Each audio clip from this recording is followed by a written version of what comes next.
selamat siang pemirsa. Senang rasanya saya dapat menyapa dan menemani Anda siang ini dengan serangkaian informasi yang tersaji dari berbagai penjuru Nusantara.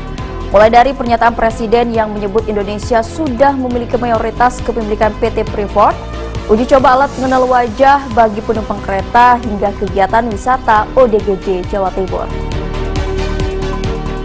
Pemirsa, Presiden RI Joko Widodo menegaskan Indonesia sudah memiliki mayoritas kepemilikan PT Freeport Indonesia dan saat ini bukan milik perusahaan Amerika Serikat lagi.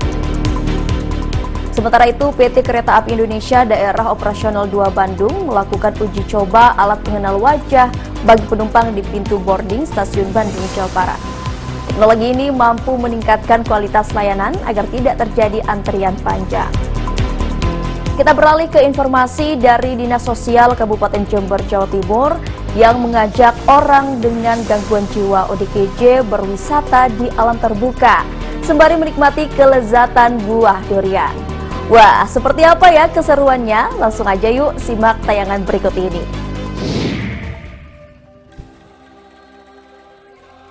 Di hadapan anggota Legiun Veteran Republik Indonesia, Presiden Joko Widodo menegaskan PT Freeport Indonesia saat ini sudah menjadi milik Indonesia, bukan lagi milik Amerika Serikat. Pada sambutannya dalam acara pembukaan Kongres 12 Legiun Veteran Republik Indonesia di Jakarta Selasa pagi 11 Oktober, Kepala Negara menjelaskan sebelumnya Indonesia hanya diberi kepemilikan saham sebesar 9,3%. Tapi, berkat negosiasi dengan pihak Amerika selama 3 tahun, akhirnya sebesar 51% saham kepemilikan Freeport jatuh ke tangan pemerintah Indonesia. Presiden menyebutkan, di awal pemerintahannya ia enggan datang ke perusahaan yang terletak di timur Indonesia itu, karena masih dimiliki asing. Namun kini, karena sudah dimiliki Indonesia, akhirnya ia mengunjungi Freeport untuk pertama kalinya pada 1 September lalu. Dan juga yang saya senang waktu ke sana saya cek ini karyawannya. Saya dengar banyak yang bule, enggak Pak. Sekarang 98% itu adalah Indonesia. Dan yang saya senang lagi 40% itu adalah Papua. Masyarakat Papua. Presiden menambahkan, dahulu Indonesia hanya mendapatkan dividen sebesar 9,3%. Namun saat ini Indonesia mendapatkan penerimaan pajak, penerimaan negara bukan pajak, bea ekspor lebih besar dari pengambil alihan itu. Dan jika digabungkan, 70% pendapatan Freeport masuk ke negara.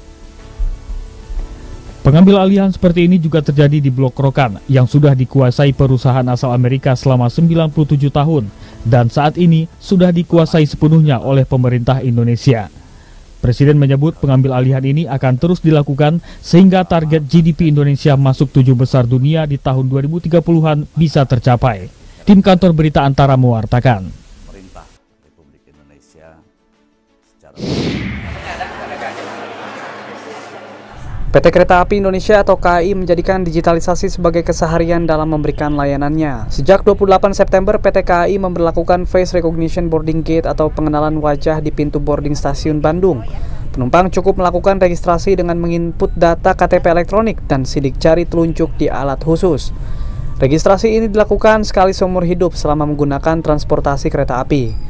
Setelah registrasi, penumpang cukup melewati pintu khusus yang dilengkapi kamera pengenal wajah tanpa menunjukkan tiket dan identitas lagi. Fasilitas berbasis teknologi digital ini disambut baik oleh penumpang karena memudahkan penumpang melewati boarding tanpa harus antri. Untuk next sih kedepannya pasti lebih mudah ya, nggak usah keluarin KTP lagi gitu kan, karena kalau tidak salah tinggal verifikasi dari muka ya. Betul. Oh gitu ya. Lebih mudah sih. Lebih mudah ya. Ya bagus sekali ya, supaya kita sebagai pengunjung nggak ngantri. Kayaknya lebih cepat ya untuk ininya, registrasinya, face tadi ya. Jadi lebih gampang kalau buat masuk ini. Menurut manajer Humas PT KAI Daop 2 Bandung, Kuswardojo, perubahan cara layanan ke arah digital menjadi keseharian PT KAI. Langkah ini dilakukan untuk memberikan layanan yang terbaik kepada penumpang. PT Kereta Api terus berupaya untuk memanfaatkan teknologi yang ada saat ini. Jadi memang saat ini digitalisasi sudah menjadi bagian dari keseharian PT Kereta Api. Tentunya kita sama-sama tahu bahwa saat ini PT Kereta Api mulai dari pembelian tiket, layanan di atas KA, Dan juga saat ini yang terbaru adalah dengan sistem boardingnya, semuanya sudah terdigitalisasi. Kuswardojo juga menuturkan digitalisasi di PT KAI dilakukan mulai dari pengawasan jalur kereta api, dari pusat kontrol layanan di atas kereta api, hingga pemesanan tiket melalui aplikasi. Diharapkan dengan penggunaan teknologi digital ini terus mampu memudahkan pemberian layanan kepada penumpang. Dari Bandung, Jawa Barat, Dian Hardiana, Kantor Berita Antara mewartakan.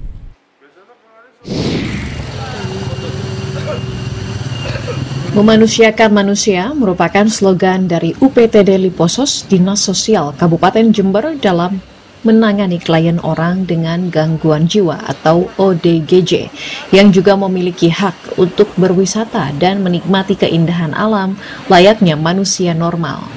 Untuk itu UPTD Liposos Dinas Sosial Kabupaten mengajak klien ODGJ berwisata di alam bebas di Rengganis Forest Park yang berada di Desa Pakis, Kecamatan Panti, Jember pada Selasa sore 11 Oktober.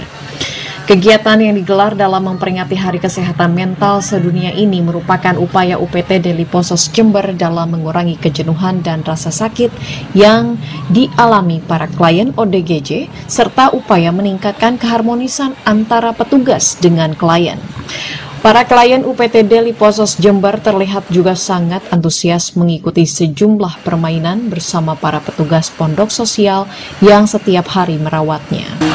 Kita lakukan di alam bebas karena itu tadi untuk menjalin harmonisasi hubungan antara klien dengan petugas. Karena selama ini kita melaksanakan kegiatan selalu di Aula Liposos.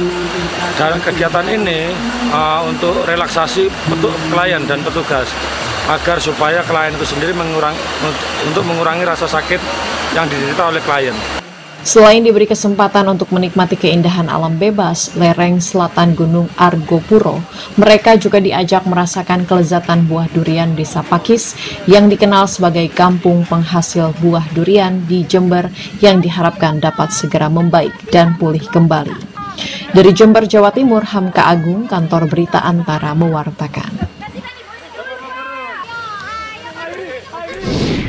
Pemirsa, saya akan kembali menemani Anda pada malam nanti pukul 20 waktu Indonesia Barat dengan rangkaian informasi yang tak kalah menarik. Nantikan terus Kilas Nusantara yang senantiasa memberikan kabar terbaru dan aktual dari dalam negeri. Selamat siang dan sampai jumpa.